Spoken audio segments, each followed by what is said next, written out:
ముందుకు రావాలని రెండు చేతులు జోడించి వినమ్రంగా నమస్కారం చేసి ముగిస్తా ఉన్నా అధ్యక్ష. నమస్తే అధ్యక్ష.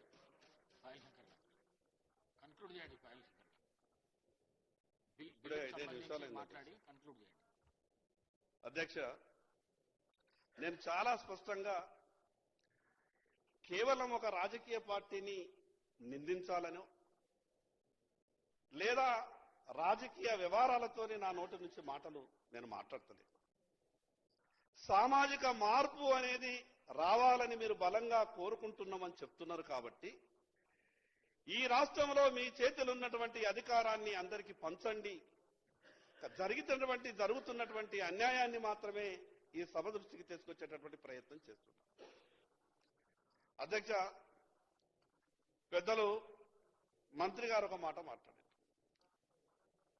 అంతకుముందు గంగుల కమలాకర్ గారు కూడా ఈ దేశంలో ఏ రాష్ట్రాల్లో ఏ రకమైనటువంటి పరిస్థితులు సంభవించినాయి, ఏ రాష్ట్రంలో ఏ హైకోర్టులు ఏమేం చెప్పినాయి, చివరికి షెడ్యూల్ 9లో చేర్చినటువంటి విషయం మీద కూడా సుప్రీంకోర్టులో ఏం చర్చ జరిగింది, ఈ విషయాలన్నిటి మీద కూడా మాట్లాడారు. అధ్యక్ష, చట్టాలు చేసే ముందు న్యాయస్థానాల వైపు కూడా ఒకసారి చూడాల్సినటువంటి అవసరం ఉంది. న్యాయస్థానాలకు కూడా చేసినటువంటి చట్టం మీద ఎక్కడా కూడా ఏ రకమైనటువంటి కామెంట్ చేసేటటువంటి పరిస్థితి కానీ మిగతా ఇబ్బందులు సృష్టించడానికి అవకాశాలు లేకుండా జాగ్రత్తగా చట్టాలు చేయాల్సినటువంటి అవసరం మన మీద ఉంది. అధ్యక్ష, గంగుల కమలాకర్ గారు కోరుకున్నట్టు ఇది 42% చట్టం కావాలా, అమలు కావాలా, ఆ భగవంతుడి దయతో ఎవరు కూడా కోర్టుకు పోవద్దు, ఎక్కడ ఎటువంటి ఆటంకాలు కలగకుండా బీసీలకు లబ్ధి జరగాలి. అధ్యక్ష, చివరికి పార్లమెంటులో షెడ్యూల్ 9లో జోడించినటువంటి అంశం మీద కూడా సుప్రీంకోర్టు స్పష్టంగా చెప్పింది. మీరు షెడ్యూల్ 9లో చేర్చినంత మాత్రాన మాకు సమీక్షించేటటువంటి అధికారం లేదు అనుకోకుండ్రి, దాన్ని కూడా మేము సమీక్షిస్తాము అని గౌరవ సుప్రీంకోర్టు చెప్పింది. అధ్యక్ష, ఈ విషయం అయితే మంచిగా జరగాలని కోరుకుంటున్నాం. కానీ ప్రభుత్వం బాధ్యత లేదా? ఈరోజు మీరు ఇచ్చినటువంటి కామారెడ్డి డిక్లరేషన్ మీద మీరు కట్టుబడి లేరా?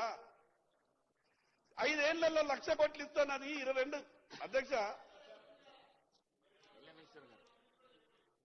సార్, గౌరవ సభ్యులను కోరుతా ఉన్నాను, పూర్తి స్థాయిలో బిల్లుకు సంబంధించి మాట్లాడే అంశంలో మరి బిల్లుకు సంబంధించిన అంశం మాట్లాడితే బాగుంటుంది. అధ్యక్ష, వారు మొత్తం షార్ట్ డిస్కషన్ చేపట్టారు. షార్ట్ డిస్కషన్ లో చర్చలాగా వారు తీసుకొస్తా ఉన్నారు. అధ్యక్ష, మేము వారిని మళ్ళొకసారి కోరుతా ఉన్నాం, మీ పార్టీకి సంబంధించి వైఖరి ఏంటి? మీ పార్టీ ఇక్కడుంది, కేంద్రంలో కూడా ఉంది. ఏదైనా పరిధిలో ఉన్న ఈ ప్రధానమైన అంశము గంగుల కమలాకర్ గారు కోరింది ఏంటి? 9th షెడ్యూల్లో అమెండ్మెంట్ తీసుకురండి, తీసుకొచ్చి పెట్టాలని కోరింది. సరే, సుప్రీంకోర్టుకు సంబంధించిన కొన్ని అంశాలు ఉన్నాయి. చేయాల్సింది ఎవరు? కేంద్రంలో అధికారంలో ఉన్న పార్టీ చేయాల్సింది. మా నాయకుడు ఏమన్నారు? మొన్న హైదరాబాద్ పర్యటన సందర్భంలో కేంద్రంలో మా ప్రభుత్వం ఏర్పాటైన వెనువెంటనే ఈరోజు రాజ్యాంగాన్ని సవరణ చేసి చట్టాన్ని తీసుకొస్తామని చెప్పారు. అధ్యక్ష, ఆ ధైర్యంతో చెప్పమనండి వారి నాయకుడు తీసుకొస్తారని. ప్రధానమంత్రిగా ఉన్నారు, అపాయింట్మెంట్ ఇచ్చి ఈ విధంగా చేస్తామని చెప్పమనండి.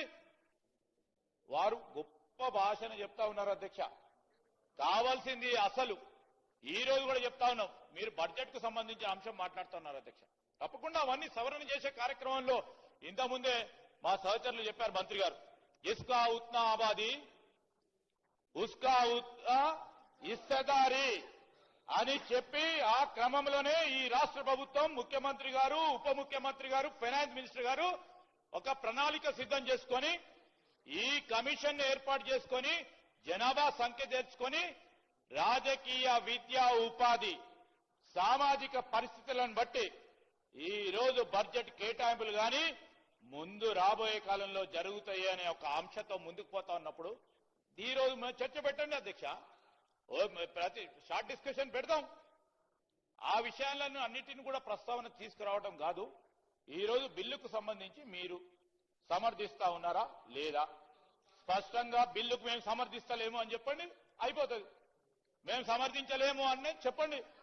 సమర్థిస్తున్నామని చెప్తలేరు, సమర్థిస్తామని చెప్తున్నారు. ఎట్టి పరిస్థితుల్లో దీన్ని ఆపు చేయాలని ఉద్దేశం కనబడుతోంది అధ్యక్ష. దయచేసి పాయల్ శంకర్ గారికి అన్ని విషయాలు తెలుసు, దాన్ని రౌండ్ గా చెప్తా ఉన్నారు అధ్యక్ష. ఈరోజు వారి పార్టీ అధికారంలో కేంద్రంలో ఉంది, చేయాల్సిన ధర్మం మాకంటే ఎక్కువ వారిపైన ఉంది. ఈరోజు మాకున్న పరిధిలో, ఈ రాష్ట్ర ప్రభుత్వం ఉన్న పరిధిలో మేము అన్ని 100% సాచ్యురేట్ చేసి ముందుకెళ్తా ఉన్నాం. ఆ విషయంలో పక్కన పెట్టి వారు చేసేది కూడా మా పైన నెట్టే కార్యక్రమం చేస్తా ఉన్నారు. ఇంకా అనేక అంశాలు రాష్ట్ర ప్రభుత్వానికి సంబంధించిన అనేక అంశాలు మా పైన నెట్టడానికి ప్రయత్నం చేస్తా ఉన్నారు. కేంద్ర ప్రభుత్వం చేయాల్సింది. ఈరోజు శంకర్ గారికి అన్ని తెలుసు. దయచేసి బిల్లుకు సంబంధించి నేను గౌరవ స్పీకర్ గారిని కూడా కోరుతా ఉన్నాను అధ్యక్ష, షార్ట్ డిస్కషన్ గా కాకుండా ఈరోజు బిల్లుకు సంబంధించిన అంశాలను గౌరవ సభ్యులు మాట్లాడి, ఈరోజు ఎంత ఏకవచనంతో ఏకకాలంలో మరి ఏక సెంటెన్స్ తోని ఈరోజు మేము అందరం బలపరుస్తున్నాం అనే ఆ బిల్లు అధ్యక్ష, దానిపైన చర్చ జరిపి దానిపైన దీన్ని ఆపు చేయాలని ప్రయత్నం చేయకుండా ముందుకు నడపాలని వారిని కోరుతా ఉన్నాను అధ్యక్ష. నేను మీ పార్టీ అధ్యక్షుడు 42% బీసీ రిజర్వేషన్లు ఇవ్వలేమని చెప్పింది కూడా క్లారిఫై. నేనేమడుగుతున్నా అంటే, నేను గౌరవ సభాధిపతి గారిని కూడా కోరిన, మూడ్ ఆఫ్ ది హౌసెస్ చాలా ఇంపార్టెంట్ ఎఫెక్ట్ ఉంటుంది కాబట్టి దానికి సంబంధించి మీరు మిగతా అంశాలు అన్ని చర్చ చేయడానికి అవకాశం ఏంటి అధ్యక్ష? ప్రభుత్వం ఉన్నప్పుడు ప్రభుత్వాన్ని ప్రశ్నించే హక్కు వాళ్ళకు ఉంది, మేము ఎన్నికల్లో ఇచ్చిన హామీలకు సంబంధించి ప్రశ్నించే హక్కు ఉంది. వాటన్నిటికీ ఒక సపరేట్ టైం ఇవ్వండి. ఇది ఒక చారిత్రాత్మకమైనటువంటి ఒక అడుగు ముందుకు పడతా ఉంది. కొన్ని ఇబ్బందులు ఉంటే ఇబ్బందులు ఏ విధంగా తొలగిస్తాం మీరు సలహా చెప్పి మాకు ప్రభుత్వంలో కూర్చొని మీకేం దాంట్లో రాజకీయాలు ఏమున్నది, ఇలా రాజకీయాల్లో తప్పకుండా మీరు వచ్చి సలహా సూచనలు ఇలా మీరు మంత్రి ఉన్నప్పుడు మేము వచ్చినాం, మీరు మంత్రి మీరు వచ్చి ఏం చేద్దామని ఆలోచన చేయాలి తప్ప ఇంట్లో ఇంకా బేసిజం పోయి ఇంకేదో రకాల మాట్లాడడం అటువంటి వద్దు. అధ్యక్షుడు కూడా వాళ్ళ పార్టీ జనరల్ గా నేనేం శంకరను ప్రొవోక్ చేయడానికి అట్టలేను. ముఖ్యమంత్రి అభ్యర్థి చెప్పారు, శాసనసభ పక్షం ఇయ్యలేకపోయారు, బీసీ అధ్యక్షుడు గురించి వేరేటోళ్ళు అయినరు. ఇవాళ మళ్ళీ మీ అధ్యక్షుడు మొత్తం రాష్ట్రం ఇంత ఫ్లవర్ నడుస్తా ఉంది. బీసీలకు సంబంధించిన దేశం మొత్తం మీద 5 ఎమ్మెల్సీ అభ్యర్థులు ఇస్తే 5 కూడా సామాజిక వర్గాలకు ఇవ్వాల్సి వచ్చింది. మంత్రివర్గం విస్తరణ చేస్తుంటే సామాజిక వర్గాలకు ఇస్తే అధ్యక్షుడు మాత్రం వాళ్ళు ఖచ్చితంగా రిజర్వేషన్లకు వ్యతిరేకంగా మాట్లాడటం చేసినారు అధ్యక్ష. సరే, ఇవన్నీ మీ ఇంటర్నల్. నేను ఇవాళ మీ ద్వారా మళ్ళొక్కసారి గౌరవ సభ్యుని కోరుతా ఉన్నా, దయచేసి మూడ్ ఆఫ్ ది హౌస్ గా ఈ సభ ఈ ప్రవేశపెట్టిన తీర్మానం మీరు హింట్ ఇస్తున్నట్టయితే చిన్న హిడెన్ ఎజెండా లీక్ ఎవరికో అటువంటి ఆలోచన ఉన్నోనికి మీరు బలం సభలో ఈ చర్చ చేయడం ద్వారా ఇందులో పొరపాటు ఉందని మైండ్ లో అవకాశం కల్పించే చర్చ చేస్తున్నారు అధ్యక్ష. ఏమనుంటే మీరు ఇంటర్నల్ గా దానికి మాకు లీకేజ్ ఉంటే దాని లీకేజ్ సంబంధించి కవర్ చేయడానికి ఇంటర్నల్ గా నా దగ్గర రాలేకపోతే ఎల్ఏ మినిస్టర్ దగ్గర కోరి, ముఖ్యమంత్రి గారి దగ్గర కోరి, ఉప ముఖ్యమంత్రి గారి దగ్గర కోరి. కానీ ఎందుకు చెప్తున్నా అంటే దీని మీద ఇంత పెద్దగా రాద్ధాంతం దయచేసి నేను గౌరవ సిపిఐ సభ్యులు కానీ ఎంఐఎం సభ్యులకు కానీ భారతీయ జనతా పార్టీ కానీ టీఆర్ఎస్ నాయకత్వాన్ని కోరుతా ఉన్నా. తప్పకుండా ఒక మార్పు జరుగుతున్నప్పుడు కొంత మనం సీతాకొక చిలుక బయటికి వస్తూ ఉంటుంటే దానికి చాలా ఇబ్బంది పడుతుంటుంది, అటు ఇట్లా తీసేస్తే రాదు. కాబట్టి దయచేసి ఇందుకు సంబంధించి ఒక కష్టపడి జరుగుతున్న ఈ ప్రక్రియ చాలా చట్టబద్ధంగా నేను స్వయంగా పర్యవేక్షిస్తా ఉన్నా. జీవో నెంబర్ 46 కావచ్చు, జీవో నెంబర్ 49 కావచ్చు, అన్ని జీవోలకు సంబంధించి అన్ని రకాల న్యాయపరమైనటువంటి అడ్వకేట్ జనరల్ క్యాబినెట్ లో కూర్చోబెట్టుకొని మాట్లాడి చేస్తా ఉన్నాం తప్ప ఎక్కడ కూడా డివియేషన్ లేదు. ఇంతకంటే వేరే మార్గం ఏమిందో 42% రిజర్వేషన్ అమలు చేయడానికి చెప్తే గౌరవ మంత్రి గారు చెప్పండి, మేము దాని ప్రకారం పోతాం. బరాబర్ 42% రిజర్వేషన్లతో ఎన్నికలకు పోయే ఆలోచనతోటి మా ప్రభుత్వం ఉంది. దానికి సంబంధించి ఏకాభిప్రాయంతో సభ తీర్మానం జరగాలని నేను మరొకసారి మీ ద్వారా సభ్యులందరూ కోరుతా ఉన్నా. అధ్యక్ష, నేను కేవలం 3 నిమిషాలే మాట్లాడినా, మిగతాదంతా కూడా నేను మొదలు పెట్టగానే మిగతా ఇంటరప్షన్ అయింది. దయచేసి నా సమయాన్ని, పార్టీ సమయం కాబట్టి నా సమయాన్ని పూర్తిగా నాకు ఇచ్చేటటువంటి ప్రయత్నం చేయండి. అధ్యక్ష, మంత్రి గారు చెప్పినట్టు మేము ఏ రోజు కూడా ఈ 42% రిజర్వేషన్ కు మేము ఎక్కడా కూడా భారతీయ జనతా పార్టీ మద్దతు ఇస్తలేమని కనీసం మాట వరుసకి ఎక్కడైనా ఎవరు కూడా చెప్పలేదు. ఒక న్యాయవాద వృత్తిలో ఉన్నటువంటి మా అధ్యక్షుడు, సంపూర్ణంగా అవగాహన ఉన్నటువంటి వ్యక్తి, సుప్రీంకోర్టులో జరిగిన విషయాల్ని, ఈ దేశంలో ఉన్నటువంటి మిగతా వివిధ రాష్ట్రాలలో జరిగినటువంటి విషయాల్ని మాత్రమే పత్రికా మిత్రులకు షేర్ చేసుకున్నటువంటి సందర్భాన్ని మంత్రి గారు చెప్పారు. అధ్యక్ష, ఈ అసెంబ్లీలోనే మీరు పెట్టినటువంటి బిల్లుకు భారతీయ జనతా పార్టీ మద్దతు పూర్తిగా ప్రకటించింది.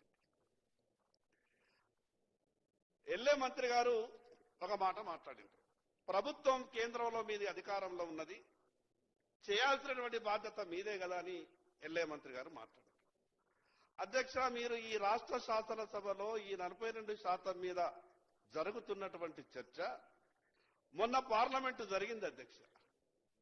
పార్లమెంటులో ఎప్పుడైనా దీని మీద చర్చ జరిగినా అక్కడ భారతీయ జనతా పార్టీ వేరే విధంగా మాట్లాడినా మీరేమన్నా మాట్లాడితే దాంట్లో అర్థం ఉంటుంది. మేమిక్కడ ఇంత సంపూర్ణంగా మద్దతు ప్రకటించి అన్ని రకాలుగా బీసీలకు కావాల్సినటువంటి విషయాల మీద ప్రభుత్వానికి ఇంత స్పష్టంగా సూచనలు సలహాలిస్తే దాని మా మీద నిందలేసేటటువంటి ప్రయత్నం. మేము ఆ రోజు కూడా శాసనసభలో చెప్పినాం, మీరు ఈ రోజు బిల్లును ప్రవేశపెడుతూ రాబో రోజులలో ఏ కార్యక్రమాలు చేస్తారో అనేది కూడా మేము ఆ రోజు చెప్పినాం. మేము చెప్పినట్టుగానే వీళ్ళు చేస్తా ఉన్నారు అధ్యక్ష. మేము చెప్పినాం నెపమేసి ఢిల్లీలో ధర్నాకి వెళ్తారని చెప్పినాం, అదే రకంగా అక్కడ వెళ్ళిన ధర్నా చేశారు. అధ్యక్ష, ధర్నాలతో చట్టాలు అయిపోతాయా? ధర్నాలతోనే మార్పులు అయిపోతాయా? వీళ్ళ ఆలోచన ఏంటిది? మేము చెయ్యలేనటువంటి పరిస్థితులలో ఈ నెపం మిగతా రాజకీయ పార్టీల మీద పెట్టి తప్పించుకోవాలని. కానీ అధ్యక్ష, బీసీలు ఆ మాత్రం తెలివిలేక లేరు అధ్యక్ష. ఏ వ్యక్తి ఏం చేస్తున్నాడో, ఏ వ్యక్తి ఏ అవసరం కొరకు ఏ మాట మాట్లాడుతున్నాడో ప్రతి విషయాన్ని క్షుణ్ణంగా అధ్యయనం చేస్తున్నారు అధ్యక్ష బీసీ సంఘాలంతా. అధ్యక్ష, నేను మాట్లాడితే ఎల్ఏ మంత్రి గారు ఒక మాట ఏమన్నారు, ఈ విషయానికి సంబంధం అధ్యక్ష, ఇది బీసీ సామాజిక వర్గానికి సంబంధం, మా భవిష్యత్ అధ్యక్ష. మీ చేతిలో ఉన్నటువంటి అధికారాన్ని ఎందుకు ఇస్తలేరు? ఇది ఇవ్వడానికి ఏ షెడ్యూల్ మీకు అడ్డం వస్తున్నది? ఇది ఇవ్వడానికి ఏ సుప్రీంకోర్టు జడ్జిమెంట్లు మీకు అడ్డం వస్తున్నాయి? మీ దగ్గర ఉన్నటువంటి అధికారాన్ని మీరు పంచిపెడితే బీసీలు మిమ్మల్ని నమ్మేటటువంటి అవకాశం ఉంటుంది. కానీ మీ దగ్గర ఉన్నటువంటి 99 అవకాశాలని మీ గుప్పెట్లో పెట్టుకొని కేవలం ఒక్క అంశం మీద చర్చ చేసి రాజకీయ ప్రయోజనం పొందాలనుకుంటే మీరు చాలా పొరపడుతున్నారు. అధ్యక్ష, మేము స్పష్టంగా ఒక విషయం అడిగినాం. మీరు కామారెడ్డి డిక్లరేషన్ లో 42% బీసీలకు రిజర్వేషన్లు అన్నారు. ఈ పెట్టినటువంటి దాంట్లో బిల్లులో పేజ్ నంబర్ 26లో ముస్లింల ఆర్థిక స్థితిగతుల మీద అధ్యయనం చేసి 2016లో రాష్ట్రపతికి పంపినటువంటి మిగతా విషయాలన్నింటినీ దాంట్లో జోడించారు. మేము ఆ రోజు అడిగినాం, 42% కేవలం బీసీలకు మాత్రమే ఇస్తారా, మిగతా వర్గాలను దీంట్లో చొప్పిస్తారా అని అడిగినాం. మేము ఆశించిన అధ్యక్ష సభానాయకుడి నుంచి సమాధానం వస్తుందేమని, లేదా సంబంధిత మంత్రి సమాధానం ఇస్తాడేమని ఆశించినాం. 10% మీరు ఏదైతే మిగతా వర్గాలకు కట్టబెడతామని ఆలోచిస్తున్నారో 42% పూర్తిగా బీసీలకే ఇస్తారా, లేదా మిగతా 10% దాంట్లోని మిగతా వర్గాలకు కట్టబెడతారా అని అంటే ప్రభుత్వం ఇప్పటిదాకా సమాధానం రాదు. అధ్యక్ష, తెలంగాణ రాష్ట్రం వచ్చిన తర్వాత బీసీల పరిస్థితి రోజు రోజుకు చేసినప్పుడు కానీ వారి చట్టాన్ని చదువుకోవచ్చు. 42% బీసీలకు మాత్రమే ఇవ్వబడుతుంది. మతపరమైన రిజర్వేషన్ల ప్రస్తావన కానీ ఎక్కడ కూడా అటువంటి ఆలోచన వ్యవస్థ లేదు. మరొకసారి సభ గౌరవ సభ్యుని యొక్క అనుమానాన్ని నివృత్తి చేస్తూ 42% బలహీన వర్గాలకు సంబంధించిన రిజర్వేషన్లు మాత్రమే ఉంటాయి అనేటువంటి మాట మరొకసారి సభ ముందు వారికి మీ ద్వారా తెలియజేస్తా ఉన్నాను. ప్లీజ్ పాయల్ శంకర్ గారు కంక్లూడ్ చేయండి ప్లీజ్. అధ్యక్ష, సభ్యులు అడిగినటువంటి ప్రశ్నలకు మాకున్నటువంటి అనుమానాల్ని నివృత్తి చేయాల్సిన బాధ్యత కొంత చెప్పేటటువంటి ప్రయత్నం చేస్తున్నారు. మీరు 2025వ సంవత్సరం 3వ శాసనసభలలో పేజ్ నంబర్ 26లో స్పష్టంగా ముస్లిముల ఆర్థిక స్థితిగతి మీద అధ్యయనం చేసినాం. 4% నుండి 6% పెంచడానికి ప్రతిపాదనలు 2016లో అక్కడికి పంపినాం, గత ప్రభుత్వం పంపింది అనే విషయాన్ని మీరు స్పష్టంగా దాంట్లో పెట్టారు. మేమేమడుగుతున్నాము అనంటే ఆ విషయాన్ని 42%కి 42% కేవలం బీసీలకు మాత్రమే ఇస్తున్నామని ప్రభుత్వం ఎందుకు ప్రకటన చేస్తలేదు? దానిలో ఉన్నటువంటి మీరు ఈ అంశాన్ని నేను కాదు పెట్టింది మీరు అదన